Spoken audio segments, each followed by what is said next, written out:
Whenever you guys are ready. All right, let's roll.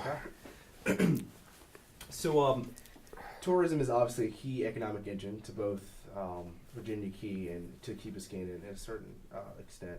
And we're obviously focusing on the spoils removed from the Port of Miami Tunnel and the dig there. With the spoils that are just beginning to be tested, potentially being hazardous with unknown chemicals and substances that have the potential to harm the environment, the people, and the animals, of course. What are some of the plans that you have in store if the dirt is found to be unusable? Good morning. With respect to the tunnel, our biggest issue was, at least for the moment, dodged or obviated when the decision was made for the spoils not to come over the bridge in hundreds of truckloads per day and be deposited on Virginia Key. That decision is either abated or eliminated. So presently, we're, with a degree of skepticism, watching and waiting here on Key Biscayne. When we met, I mentioned to you our jurisdictional limits and our sense of standing to complain about things or to oppose things that are pertaining to the tunnel and also the deep dredge. At the present time on the tunnel, we have no issues that we perceive that fall within our realm of what I called standing. Our plans now are probably twofold. First is to just monitor with a degree of watchfulness and a degree of skepticism, as I was suggesting is appropriate when we first met.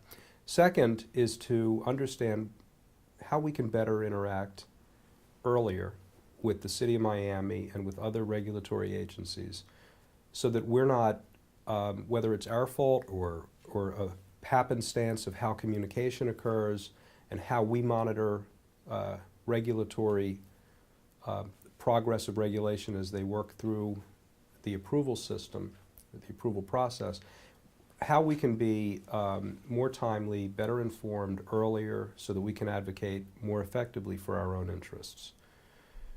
That's where my focus is right now.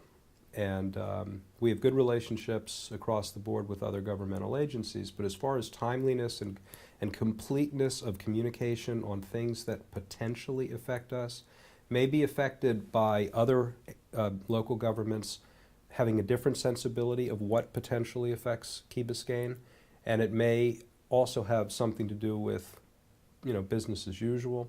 But we feel we need to change business as usual because we feel underinformed and scrambling too often to catch up on technical information that may or may not affect us, but we want to know.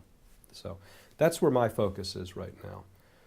Can we actually hold one? How will that happen? So whenever you are ready, keep going. Now, going back in time a little bit, when we were concerned about the possibility of spoil coming over in those multiple truckloads per day and being deposited on Virginia Key, we had a higher level of concern for a couple reasons. Virginia Key is not within our jurisdiction. Virginia Key is our neighbor. And the concerns about the quality, the chemical quality, possibly the toxic quality of that spoil was of interest to a number of us. The other concern was the degrading effect of so many trucks, both in terms of the bridge itself, the impact on the infrastructure, but also the inconvenience and disruption in our lives coming and going off of our one road on and off of Key Biscayne, being affected by the logistics of getting all that muck from one place to Virginia Key. Possibly third issue, and I'm not sure about this actually, but I'll share it with you. We have hopes of. Yeah, so we're good. So if you want to repeat the schools part, that's fine. Okay, So you have it. I was commenting a moment ago about our possible ambitions for interlocal agreements or, on Virginia Key that require agreements with the City of Miami and possibly the Miami-Dade School District to establish a open space opportunities, and especially playing fields for our sports programs on Virginia Key, and also possibly a public high school. And so the impact or potential impact of all of this spoil somewhere on Virginia Key had caused us to question whether there may be some interference or affect that, you know, could be negative in connection with those ambitions, none of which are hatched yet, all of which were prospective. And then, you know, the last thing is the two things: the possibility of migration by wind, by water, of compounds that we don't know anything about that might blow onto Key Biscayne or wash off into the bay or the ocean and find their way on our shores, was of some concern to a number of us. It gets a little bit theoretical because of the distance and because of the hydrology, you know, but those are the types of questions that we felt that we couldn't sufficiently understand, much less answer, within the time frame that, you know, we were engaged in this process, which was late. All of which was obviated as an immediate concern because it's not coming to Virginia Key, and the trucks are not coming to Virginia Key. Last theoretical point, the landfill itself. If we don't know much about the landfill, we don't know much, I mean, we think the water is contaminated and has been for many years. Possibly people are disinclined to poke too many holes in there for fear of actually knowing what the condition is in the landfill. If in the future it turns out that some remediation is either desirable or necessary, the idea occurred to a number of people around here that it becomes a lot harder proposition if there are yards and yards of new fill, further separating whatever conditions would need to be potentially abated in the future. And so the prospective thoughtfulness of dumping all this on an existing landfill that's rather mysterious struck some of us as a dubious proposition. Okay? Would, if the spoils come up to be toxic, and if they are dumped to cap the landfill on Virginia Key, would that deter Key Biscayne from looking into those possible agreements? It would not deter. We would be highly incentivized to, if the processes that assist in this boring, resulting in all of this spill being extracted, result in a degree of toxicity in the spoil, and first of all, we care about that just as citizens. You know, we all live here. The bay is an interconnected, symbiotic ecosystem, and we are in it. We care about that, of course, but if that concern would be heightened to a degree of greater immediate urgency if the spoils were to be deposited on Virginia Key, because it's our neighbor, and because of the possible interlocal arrangements that we hope to pursue with the city of Miami. And would that deter you from looking into engaging into those agreements? No. We're practical people, but nobody would desire toxic yuck being deposited in the next door neighborhood. You know, the next door neighbor's yard, right? I'm sure there would be discussions about the isolated quality of the deposit and the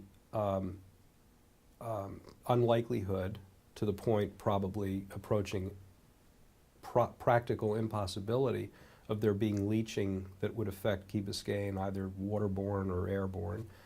But those are arguments that people make when they want to justify a project, and we'd get into it at the time. You know, I'm not a scientist, so I would require technical advice and help, and the only thing I'd want is enough lead time and enough information that's credible, and enough partnership to be able to make an intelligent decision, not just for Key Biscayne, but for the larger community. Anybody would want that. The city of Miami, I'm certain, would want that. So you grow up and there's reasons to become skeptical about what some of the agencies are telling us. You know, I have a background and have had experience with things that didn't turn out to be as promised. So life teaches us to be guarded, to be skeptical. And where there's environmental potential harm, those natural concerns and natural rooted skepticism becomes a little bit augmented because the consequences could be so great. Right now, as I sit here with you today, I'm not seeing anything that causes me to be alarmed. As I said earlier, I am focused on our intergovernmental relations and how to have better and more timely communications across the board with the agencies whose decisions potentially affect our local government. So I'm dead solid locked on that right now, as opposed to the possibility later in the future that we may have environmental contamination issues. We'll be watchful, and we'll take them as they come. Same with the dredge. We had a hearing a couple of weeks ago and came to the conclusion in I think it was a 5-2 vote, two of my colleagues disagreed, that we didn't see any local issues for Key Biscayne as they relate to the dredge project presently. That could change as the dredge project proceeds. So the one decision that we firmly came to is that we're going to monitor. And I think also we're going to try to do a better job at determining what our, let's call it, zone of concern is, which is not the same thing as our jurisdictional boundaries because of, you know, the symbiotic nature of, you know, I hate to sound like the Lion King, but, you know, the environment isn't jurisdictionally constrained. So things that happen there potentially wash down here. So we thought that it would be within our ambit of responsibility to try to understand more precisely what our area of concern is geographically, which is not the same thing as our jurisdiction, so that we can do a thoughtful job at understanding better in our own right at what point the nexus of possible damage to seagrass or coral is not so attenuated from Key Biscayne that it actually becomes our issue, or we think our issue. Others may disagree, but so we'll have that discussion. I want to have that discussion, and so that'll proceed. We'll be monitoring on both the tunnel and the dredge, and we'll see what happens and whether the methodologies that look very carefully prepared to me, you know, from my somewhat layman's eye in reading the permit conditions, are followed, and whether they work. Excuse me.